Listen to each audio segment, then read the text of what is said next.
What is up, guys? Welcome back to another video. Today we're going to be going over my first roll of 35mm film.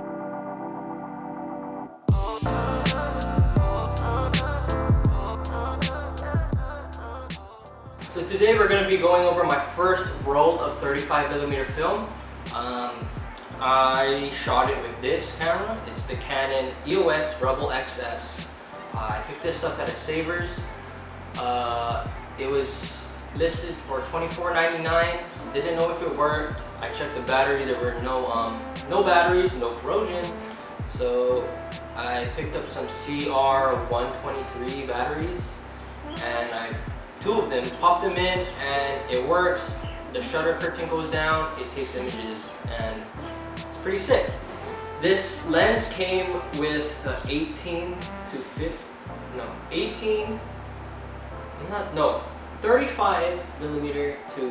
80mm focal length kit lens. We decided, when I took my first photos, I used that lens on this body. And you guys just gotta stay tuned for the Kodak Ultra Max 400. I used that roll with this lens. This is the 50mm 1.8. So this camera is an EF mount, so I am able to use lenses from modern day cameras, and it fits. Lenses like EF lenses can fit on this because it has an EF mount. I'm like getting all jumbled up and getting so excited. But yeah, you guys will have to wait for that video. That video is going to be so sick. But we're going to be talking about my first roll on this camera with the lens.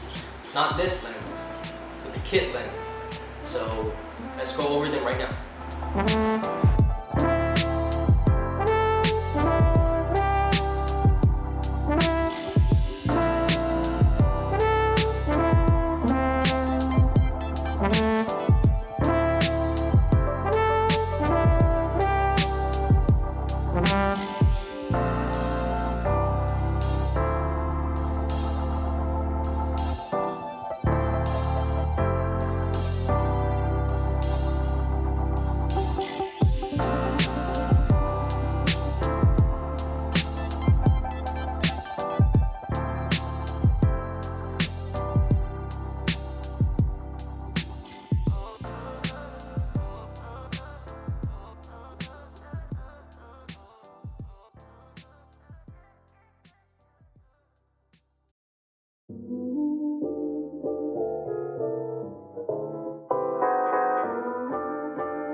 Those were the photos on my first roll of 35mm film. I hope you guys enjoyed. Let me know down in the comments which picture was your favorite. And yeah, stay tuned for the next couple videos. I'm going to be cranking out videos as it's almost winter break for me, and I can talk about my photography and stuff. So yeah, stay tuned for more videos. Don't forget to like, comment, and subscribe. Share this video with your friend. I don't know. Just do it. I don't know. Why not, right? Or if you're getting into film, I highly suggest that you do. It really makes you focus and compose photos more. I'm gonna put it like that. Because each picture you take, there's no going back. You can't delete it and start again and take another photo. You have to be very concise, and film will do that to you. It'll also help you appreciate taking memories, being able to get physical prints back if you do decide to get some prints, and just the nostalgia of it. If you guys are just into film, regardless if you're into photography or you just want that film look, I highly suggest that you do it, because you guys will fall in love with it. I've fallen in love with it. I started off with Polaroid, with instant film, and I'll have another video about that going out soon. But anyways guys, thank you guys for watching. Stay tuned for more videos, and yeah, keep on shooting. Shoots.